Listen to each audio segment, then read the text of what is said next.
Print and electronic media మిత్రులందరికీ కూడా నమస్కారాలు. ఈరోజు వైద్యము, విద్య, అదేవిధంగా త్రాగునీరుకి సంబంధించినటువంటి అంశాల మీద సమీక్షా సమావేశాన్ని నిర్వహించడానికి ఎన్టీఆర్ జిల్లా కలెక్టర్ గారు లక్ష్మీ గారి యొక్క సమన్వయంతో అధికారులతోటి సమీక్ష నిర్వహించడానికి ఇక్కడికి రావటం జరిగింది. ప్రాథమికంగా ఆరోగ్యం అలాగే త్రాగునీరు సంబంధించినటువంటి అంశాల మీద చాలా లోతుగా సమీక్ష జరిగింది. సమయాభావం వల్ల విద్యకి సంబంధించి రాబోయే వారం 10 రోజుల్లో మళ్ళీ ఒకరోజు ఎక్స్క్లూజివ్గా విద్య మీద తీసుకుందాము అనేటటువంటి సమీక్ష సమావేశం నిర్వహిద్దామని మేము అనుకోవటం జరిగింది. అయితే ముఖ్యంగా ఈ యొక్క ఆరోగ్యానికి సంబంధించి జిల్లాలో నేషనల్ హెల్త్ మిషన్, కేంద్ర ప్రభుత్వము జాతీయ ఆరోగ్య మిషన్ ఏదైతే ఉందో ఆ పరిధిలో ఉన్నటువంటి వివిధ రకాల పథకాలు, ప్రాజెక్టులు అమలు తీరు ఏ విధంగా ఉంది అనేటటువంటి దాని మీద మేము సమీక్ష నిర్వహించడం జరిగింది. అధికారులకి వారికి కూడా ఇవ్వవలసినటువంటి సూచనలు, పథకాలని మెరుగ్గా అమలుపరచడం, ప్రాజెక్టులని మెరుగైన రీతిలో వాటిని పూర్తి చేసేదానికి కావాల్సినటువంటి చర్యలు ఏం తీసుకోవాలనేటటువంటి అంశంలో అధికారులకి స్పష్టమైనటువంటి విధానాన్ని తెలియజేయటం జరిగింది. ముఖ్యంగా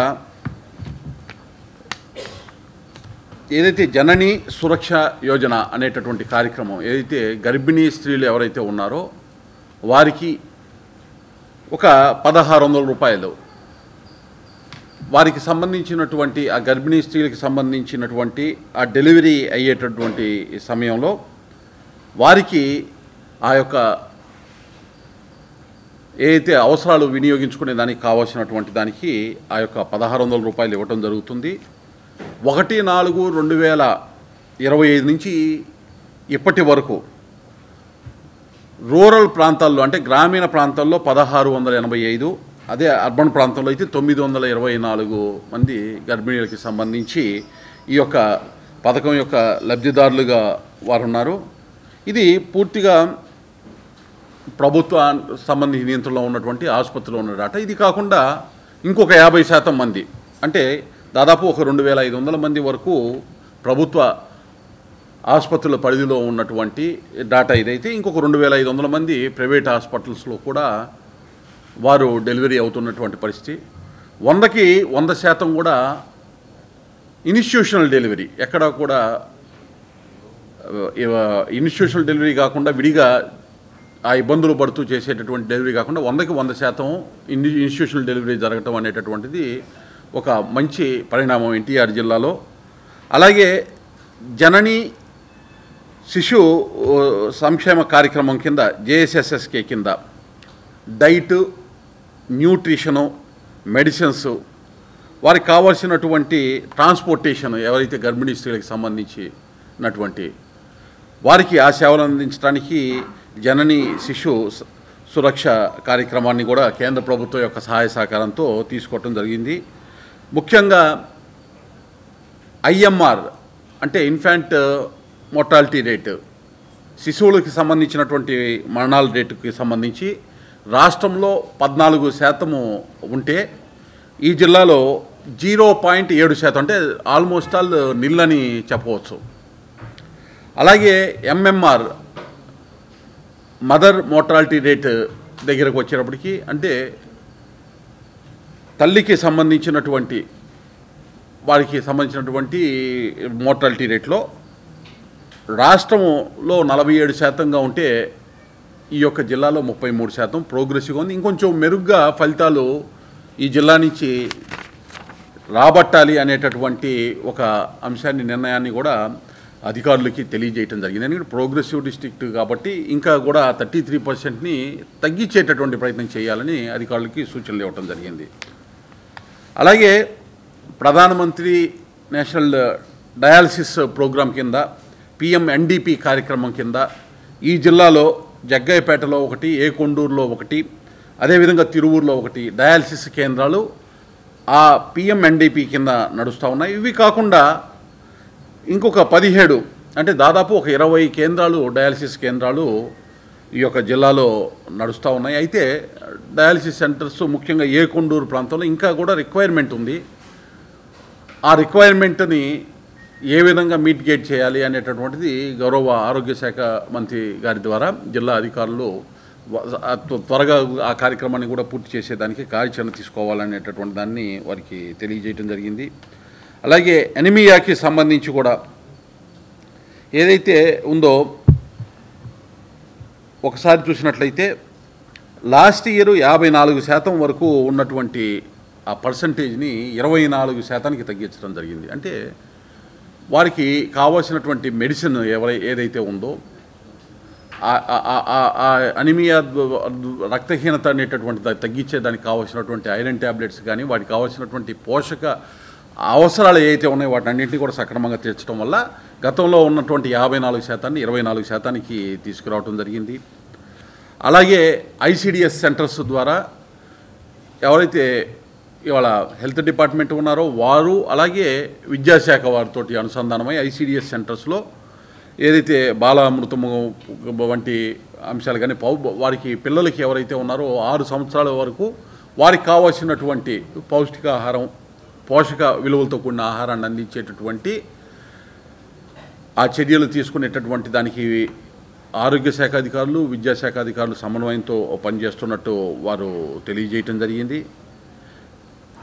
దాదాపు ఒక అనిమియాకి సంబంధించినటువంటి దానికి సంబంధించి కూడా ఐసిడిఎస్లో ఒక 1700 వరకు అంగన్వాడీల్లో అలాగే 600 ప్రైవేటు భవనాల్లో మొత్తం 2300 సెంటర్లలో ఈ ఐసిడిఎస్ సెంటర్స్కి అనుసంధానమయ్యి ఈ యొక్క కార్యాచరణ తీసుకొని ముందుకు వెళ్ళటం జరుగుతూ ఉంది. ఒకసారి చూస్తే సిటీలోనే ఈ యొక్క 2300 ఒక సిటీలో ఎన్టీఆర్ జిల్లాలో ఈ విజయవాడ సిటీలోనే ఒక 800 వరకు అంగన్వాడీ కేంద్రాలు ఉన్నటువంటి పరిస్థితి. అలాగే ఎన్టీఆర్ వైద్య సేవకి సంబంధించి చూసినట్లయితే మొత్తం కూడా 3257 ప్రొసీజర్స్కి సంబంధించి దాదాపు ఒక నెట్వర్క్ హాస్పిటల్స్ 96 ఉంటే 66 వరకు ప్రైవేట్ హాస్పిటల్స్, ఒక 30 వరకు ప్రభుత్వ హాస్పిటల్స్ ఈ నెట్వర్క్ హాస్పిటల్స్లో ఉన్నటువంటి పరిస్థితి. టోటల్ ఇప్పుడు ఈ సంవత్సరం ఇప్పుడు వరకు చూసినట్లయితే 1/4/2025 నుంచి ఈ రోజు వరకు చూసినట్లయితే దాదాపు 27,048 మందికి ఎన్టీఆర్ వైద్య సేవ ఈ జిల్లాలో అందింది. దాని యొక్క ఫలితము దాదాపు ఒక 57,88,00,000 రూపాయల వరకు వైద్యానికి సంబంధించి ఈ జిల్లాలో ఈ సంవత్సరంలో ఇప్పుడు వరకు ఎన్టీఆర్ వైద్య సేవ ద్వారా ఇవ్వటం జరిగింది.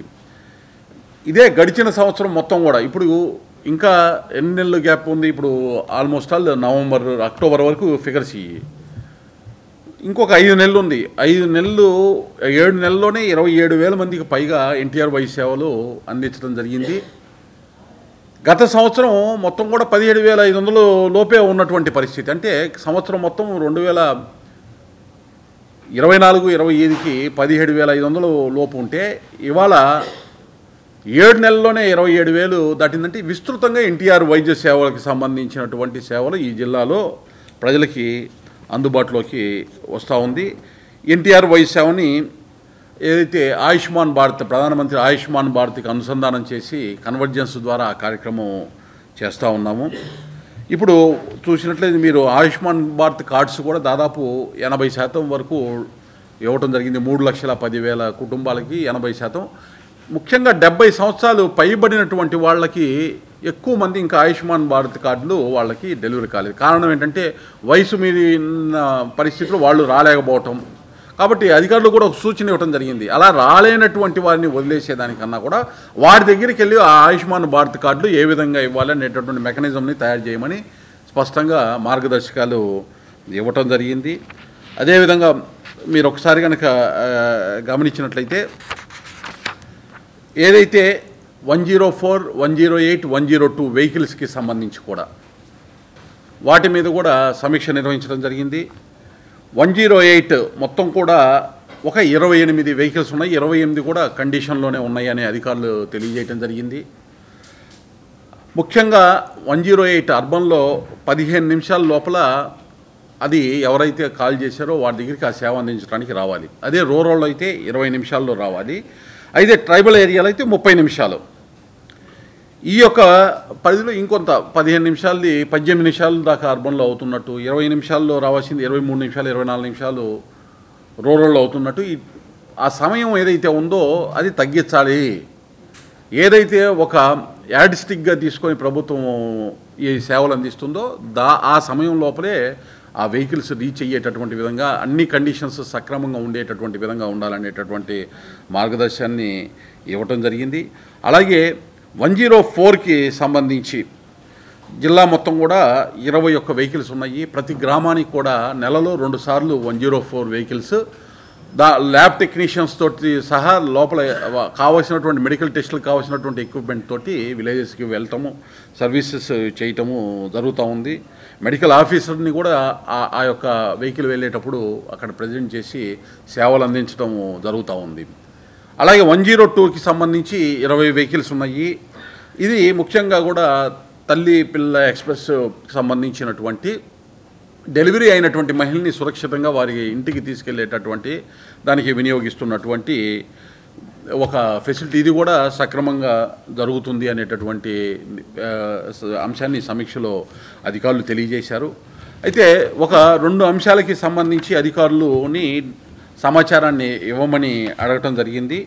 వారి దగ్గర అందుబాటులో ఇప్పటికిప్పుడు లేదు. వారు తర్వాత దానికి సంబంధించినటువంటి సమాచారాన్ని ఇవ్వమని జరిగింది. కేంద్ర ప్రభుత్వ పథకమైనటువంటి ఆర్బీఎస్కే కార్యక్రమానికి సంబంధించి అలాగే ఆర్కేఎస్కే ఈ 2 కార్యక్రమాలకి సంబంధించినటువంటి, ఎందుకంటే ఈ యొక్క ఇమ్యూనిటీ పెంచేటటువంటి ఏదైతే పిల్లలకు కానీ లేకపోతే ప్రజలకు కానీ ఎక్కడైతే ఆ ఇమ్యూనిటీ ఇబ్బందిగా ఉన్నటువంటి వారికి ఇమ్యూనిటీ పెంచేటటువంటి కార్యక్రమాన్ని ఆర్బీఎస్కే కింద కేంద్ర ప్రభుత్వం దానికి కావాల్సినటువంటి నిధులు ఇస్తూ ఉంది. కాబట్టి దానికి సంబంధించినటువంటి వివరాలు అడగటం జరిగింది, సబ్మిట్ చేయమని. అలాగే ఆర్కేఎస్కేకి సంబంధించి ఎనిమియాకి సంబంధించి ఐరన్కి సంబంధించినటువంటి అంశాల్లో పిల్లలు ఎవరైతే ఇబ్బంది పడుతున్నారో వారికి సంబంధించినటువంటి ఎంతమందికి మనం సర్వీస్ చేశాము, ఎంతమందికి చేయాలి, ఏమైనా డెఫిషియన్సీస్ ఉన్నాయా అనే అంశంలో కూడా దాని మీద మనము వాటి నుంచి